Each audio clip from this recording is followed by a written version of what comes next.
Hello students, how are you doing? Nice to meet you again in our video about passive voice in report and scientific text English for 11 and 12 grade SMK or vocational school. Selamat bertemu kembali para siswa dalam video kita mengenai passive voice dalam penulisan report dan scientific text materi untuk kelas 11 dan kelas 12 SMK. We have 3 goals to achieve today. Those are definition, social function, and form of sentence of passive voice. Jadi kita ada 3 tujuan, yaitu kita akan mencoba untuk memahami definisi, fungsi sosial, dan bentuk kalimat dari passive voice. Okay, let's start by looking at this sentence. Someone robbed the bank last night. Seseorang merampok bank tadi malam. The next sentence is, the bank was robbed last night. Bank dirampok tadi malam. Kedua kalimat ini, both of these two sentences have the same aim and meaning, but presented in different form, ya. Jadi kedua kalimat ini, kedua-duanya memiliki makna atau arti yang sama, namun disampaikan dalam cara yang berbeda. The first sentence is written in active voice, while the second sentence is written in passive voice. Kalimat pertama menggunakan bentuk active voice dan kalimat yang kedua menggunakan bentuk passive voice. Nah, apa itu passive voice? Kita lihat definisi yang pertama di sini dikatakan, the passive voice is a style of writing where what will be the object of a sentence becomes the subject of the sentence. Jadi passive voice itu adalah gaya penulisan di mana apa yang sebelumnya menjadi objek dari kalimat, kemudian dirubah atau menjadi subjek daripada kalimat. Passive voice means that a subject is a recipient of a verb's action. Jadi kalimat pasif itu berarti bahwa subjeknya adalah penerima dari kata kerja yang dilakukan. Jadi kalau biasanya subjek itu adalah yang melakukan, kalau pada kalimat aktif itu subjek adalah si pelaku daripada verb action itu, sedangkan pada passive voice, subjek itu adalah penerima dari apa yang dilakukan oleh verb tersebut. Seperti itu ya. Nah, sekarang how to change active voice into passive voice. Bagaimana caranya kita merubah kalimat aktif menjadi kalimat pasif. Ada beberapa langkah yang bisa kalian lakukan. The first step is to identify elements of the active voice. Langkah yang pertama, kita mengidentifikasikan dulu elemen-elemen atau bagian-bagian daripada kalimat aktif. Di sini kalimatnya adalah someone robbed the bank last night. Kalau kita identifikasikan berdasarkan dengan jenisnya, maka someone is a subject, rob is the verb, the bank is the object, and last night is the adverb of time. Setelah itu, we can continue with the second step, use the object as the subject. Kita akan menggunakan objek pada kalimat aktif sebagai subjek pada kalimat pasif. So, as you can see here, the object here is the bank. In active voice, when we make it into the passive voice, the bank become the subject of the sentence. Jadi bank yang tadinya pada kalimat aktif itu adalah sebagai objek, pada kalimat pasif menjadi subjeknya. The third step is identify the tense of the verb. Langkah yang ketiga adalah kita mengidentifikasi kata kerja yang dipakai pada kalimat aktif.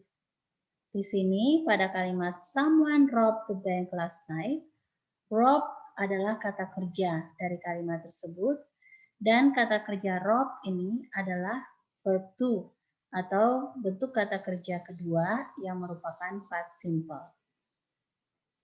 Setelah kita mengetahui dan mengidentifikasi kata kerja dengan jenisnya, maka tibalah kita pada langkah yang keempat.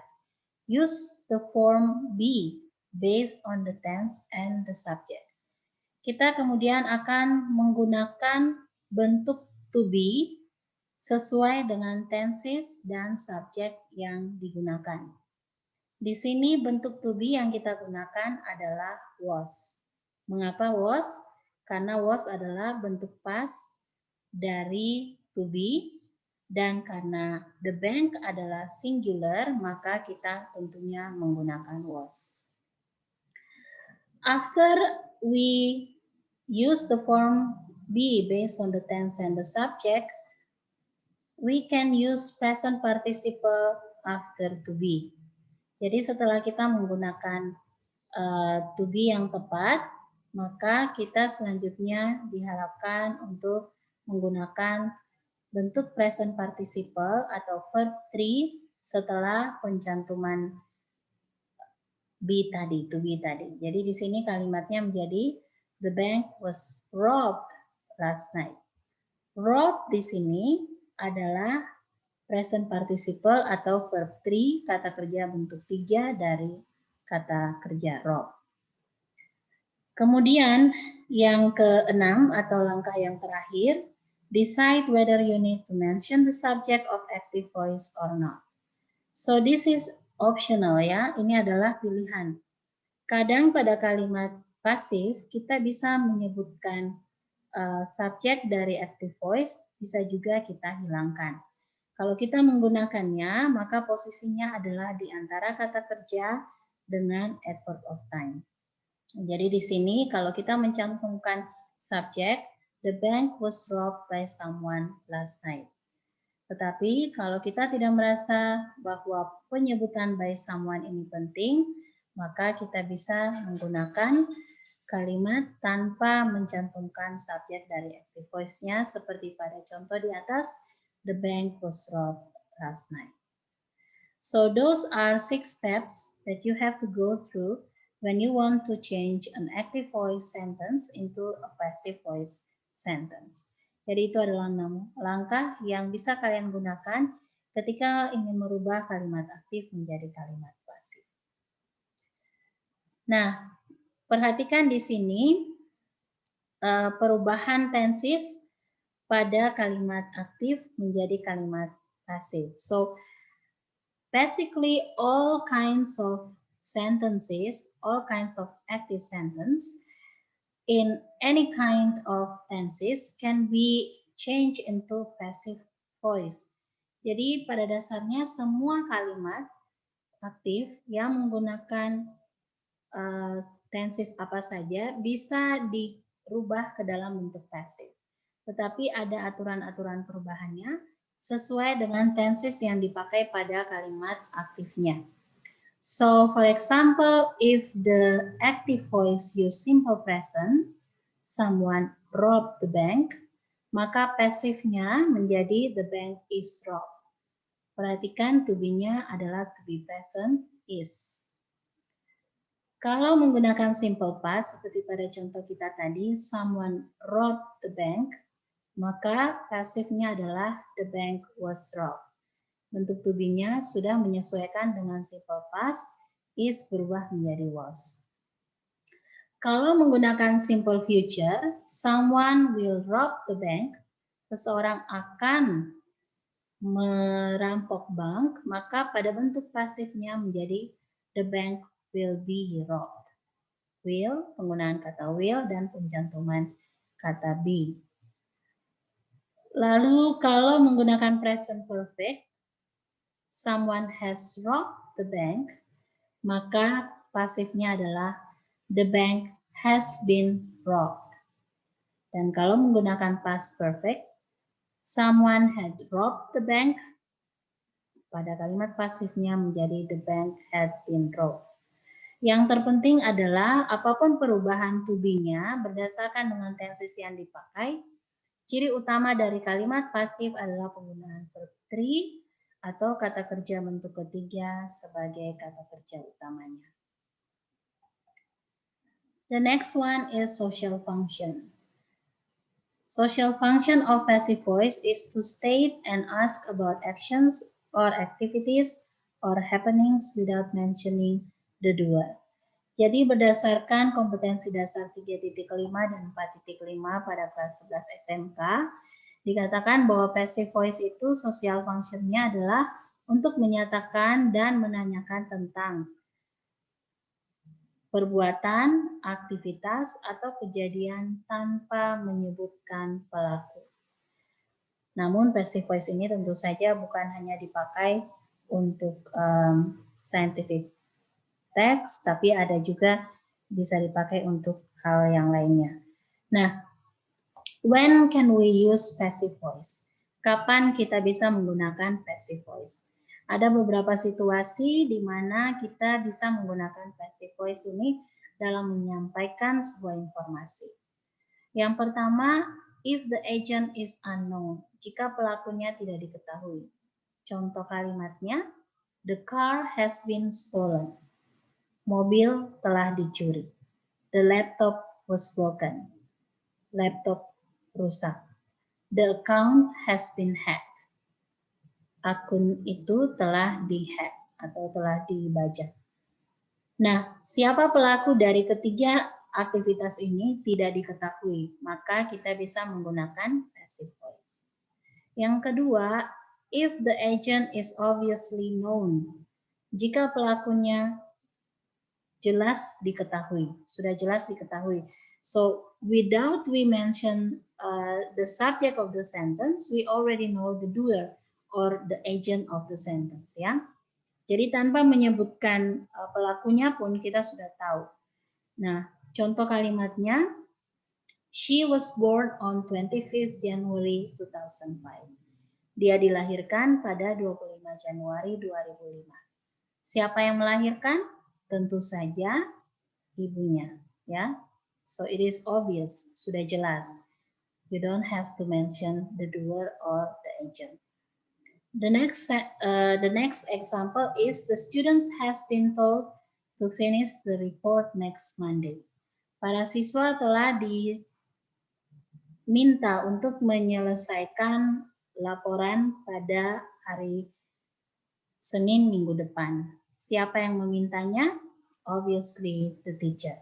Tentu saja gurunya. So it doesn't matter if you mention the agent or not. Situasi yang ketiga, if the agent is unimportant to be known, jika pelakunya tidak penting untuk diketahui. For example, I'm being picked up. Saya akan dijemput atau saya dijemput. Siapa yang menjemputnya tidak penting untuk diketahui. The house has been cleaned. Rumah telah dibersihkan. Siapa yang membersihkan tidak penting untuk diketahui. Kemudian yang keempat, if the agent has already been mentioned before. Jika pelakunya telah disebutkan sebelumnya. So this is especially happen as the previous sentence have already mentioned the agent or the doer. Jadi ini biasanya pada kalimat-kalimat yang mengikuti sebuah kalimat yang sebelumnya telah menyebutkan pelaku daripada aktivitas ini, sehingga ketika orang membaca kalimat yang kedua atau mendengarkan kalimat yang kedua sudah bisa diketahui bahwa pendengar atau pembaca berasumsi bahwa pelaku kalimat yang kedua adalah yang telah disebutkan pada kalimat yang sebelumnya. Sebagai contoh, the new method will be introduced after lunch break. Metode yang baru akan diperkenalkan setelah istirahat makan siang. So the last one is if people in general are the agents. Jika orang pada umumnya adalah pelakunya. Jadi ini biasanya pada situasi-situasi di mana melibatkan banyak orang dan memang sudah diketahui bahwa orang dalam jumlah yang banyak akan melakukan aktivitas tersebut. So for example, all books are available to be borrowed from the school library. Semua buku yang tersedia dapat dipinjam dari perpustakaan sekolah. Siapa yang akan meminjamnya? Tentu saja seluruh sivitas akademika pada sekolah tersebut. Bisa itu gurunya, pegawai, ataupun siswa. Kemudian, the rules have to be applied anywhere in this country. Contoh yang kedua, aturan harus diterapkan dimanapun di negara ini. Siapa yang menerapkan aturannya? Tentu saja adalah by the citizen, oleh warga negara atau orang-orang yang ada di dalam negara tersebut. Now, where can we use passive voice? Di mana kita bisa menggunakan passive voice? Ada 3 contoh yang bisa kita gunakan passive voice adalah pada scientific text, kemudian pada news, baik itu news on newspaper, magazine, or TV and radio. You can also find passive voice in writing a report. Ya, jadi di dalam 3 jenis teks ini bisa menggunakan passive voice. For example, the first one is snakes are considered dangerous animals, and the second sentence is tsunami is caused by an earthquake affecting the seabed. Those are 2 examples of passive voice used in scientific text, report, or news. Nah, bagaimana? Apakah kalian sudah bisa memahami? Mudah-mudahan video ini membantu kalian untuk mengetahui lebih dalam mengenai passive voice, bagaimana cara membuatnya, apa saja yang harus diperhitungkan dalam menuliskan passive voice, dan pada situasi-situasi apa saja kita menggunakan passive voice. Thank you very much for your attention and see you in our next video. Bye everyone.